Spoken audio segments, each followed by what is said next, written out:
Partia Socialiste ka zhvilluar sot paraditën në qytetin e Patosit konferencën rajonale për prezantimin e programit për një rilindje shqiptare në fushën e naftës dhe hidrokarbureve. Kryetari i Partisë Socialiste Edi Rama është shoqëruar në prezantimin e planit për të rilindur këtë sektor mjaft të rëndësishëm të ekonomisë nga sekretari për programin Ilir Beqa, sekretari për sipërmarrjen Arben Ahmetaj, si dhe deputetët Eduard Shalsi dhe Armando Subashi. Në konferencë kanë marrë pjesë edhe deputetët e tjerë të qarkut fier, të zgjedhurit vendor përfaqësues të Partisë Socialiste në këtë qark, si dhe inxhinierë, naftëtar, specialistë të fushës dhe banorë të zonave naftëmbajtëse. Arben Ahmetaj ka denoncuar faktin skandalos se nafta e Shqipërisë ka rënduar te një klike që e grabita të përdit, duke i shkaktuar dëme të pallogaritshme ekonomisë dhe buxhetit të shtetit. Sipas tij, bazuar në statistika zyrtare, 100.000 ton naftë vidhen çdo ditë, duke ikur kështu nga duart e qytetarëve dhe nga buxheti i shtetit. Pjesa e eksplorimit është dhe më e prapambetura, pasi në 20 vjet nuk është zbuluar asnjë pikë naftë e re, por vetëm janë shfrytzuar burimet e mëparshme. Ndërsa deputeti Eduard Shalsi ka theksuar se megjithëse në vendin ton ka 5 herë më shumë pika karburanti në raport me territorin se Kosova dhe 15 herë më shumë se sa Maqedonia apo mesatarja e vendeve të Bashkimit Evropian, këtu cilësia e naftës është shumë e keqe, duke u shkaktuar një dëm të madh qytetarëve. Shalsi ka denoncuar edhe skandalin më të fundit të qeverisë, e cila ka seleksionuar në mënyrë abuzive një kompani e cila do të merret me shënjimin e karburanteve. Ndërsa deputeti i zonës Armando Subashi është ndalur në rëndësinë që ka zhvillimi i këtij sektori veçanërisht për banorët e zonave naftëmbajtëse, për punësimin e tyre, rritjen e mirëqenies, por edhe përfitimet që do të kenë në investime publike. Duke marrë fjalën në takim, kreu i Partisë Socialiste Edi Rama ka evidentuar korrupsionin e thellë dhe praktikat abuzive të qeverisë me një pasuri kaq të rëndësishme të nëntokës shqiptare, siç janë nafta dhe hidrokarburet. Ne nuk e ndruam sistemin që rafineria e Ballshit punoi 30 ditë në vit. Nuk e ndruam sistemin që nga Alpetroli dali 0 fitim dhe 0 kontribut për buxhetin e shtetit dhe për shoqërinë tonë në vit. 0. Ne nuk e ndruam sistemin që ta japim naftën me koncesione nga cilat përfitojmë si shtet minimumin e të drejtës sovrane. Minimumin.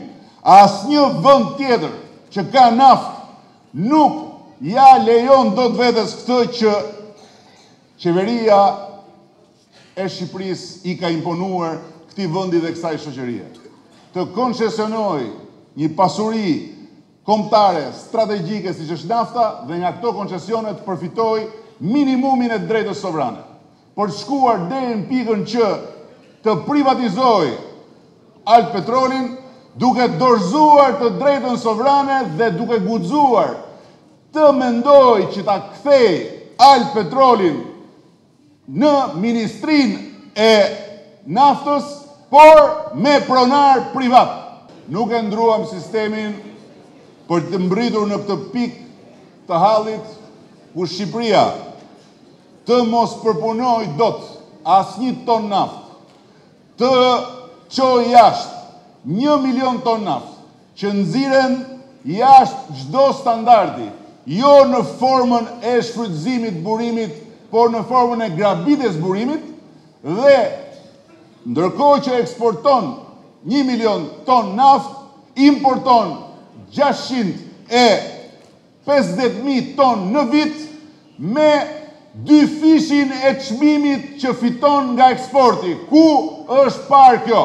Kjo mund shihet vetëm në një vend të shitur, të tradhtuar, të braktisur nga ata që e qeverisin për ta funduar, për ta vjedhur, për ta rënuar.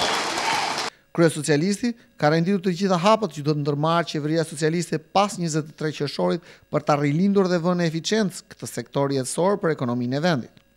Brenda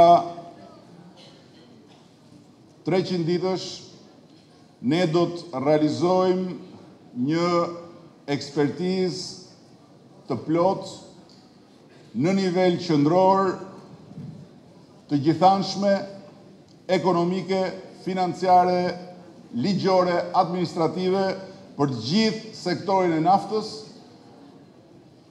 nga një grup ekspertësh vendas dhe ndërkombëtar, dhe do të angazhohemi që do të zbatojmë pikë për pikë të gjitha orientimet që do të dalin vetiu nga kjo analizë e plot e thellë dhe shtaruese. Të ndërtojmë një politikë qeverisëse të tillë që nafta të bëhet pasuri reale e këtij vendi dhe e familjeve të zakonshme të këtij vendi.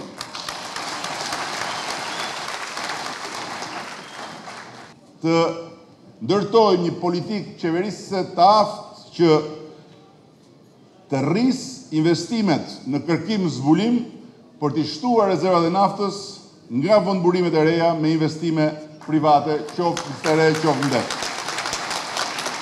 Do të kontrollojmë me rigorozitet se si janë zbatuar të gjitha kontratat hidrokarbure, si janë dhënë lejet për zhvillim kërkimi dhe si janë marrë licencat dhe do të zhbëjmë çdo praktik që gjendet jashtë kuadrit ligjor të Republikës së Shqipërisë.